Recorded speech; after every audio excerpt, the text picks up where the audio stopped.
All RV park hookups are not created equal. In our 11 years of full-time RVing, we can't even begin to count the number of times we've seen readings like this on our voltmeter. Or like this. Or this. Or even worse. We've RV'd through 48 states, lots of Canadian provinces, and even into Mexico.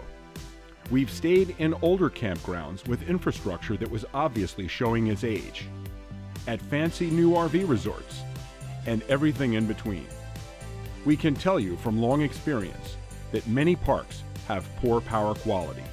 The green arc on our voltmeter represents the National Electric Code standard of 114 to 126 volts and is ideally where we want our voltage to be. Low voltage can damage your RV's equipment over time. If you don't have and use a voltmeter, you should. While low voltage isn't good for any equipment, the things most vulnerable to damage are devices with motors in them, like washers and dryers, residential refrigerators, and expensive equipment that just about every RV has, like microwave ovens and especially air conditioners. Low voltage causes these appliances to draw more amps, or current, which can lead to overheating and premature failure. While not as seriously affected by low voltage as large appliances, smaller electronics can be damaged as well. For example, our computer power supplies get hotter when we're on poor park power, which will shorten their lifespan.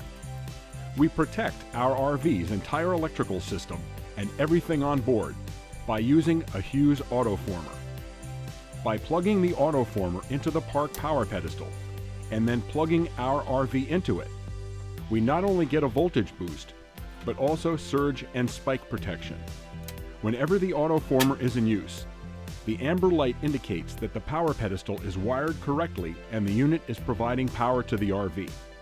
If park power is above 114 volts, and therefore not low enough to require much help, the Autoformer boosts the power by a steady 2%, which adds a nice increase even when park power isn't terrible.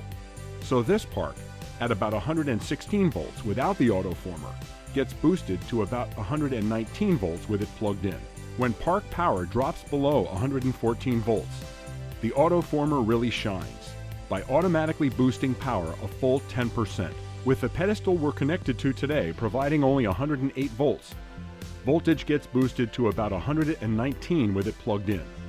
When power really starts to drop, like in this park, where we're only getting 102 volts, the Autoformer's 10% boost takes us up to 112. That's enough to protect our RV and equipment from the damage that very low voltage will cause over time.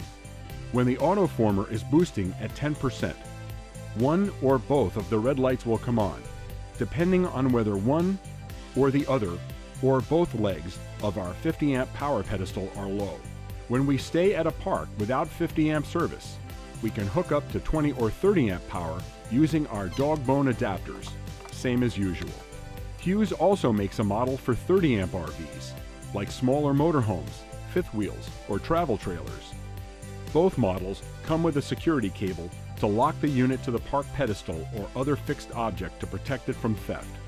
The Autoformer isn't weatherproof, but there are a couple of simple ways to keep it dry. You can place the unit up on something that will keep it off the ground and put a small plastic pail over the top of it. The 30 amp model will fit nicely under a 5-gallon bucket. We prefer to kill two birds with one stone, keeping the Autoformer secure inside our RV where it's safe from both weather and prying eyes.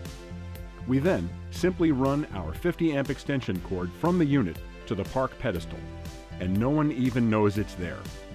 Hughes also makes installation kits, allowing the unit to be permanently mounted inside the RV.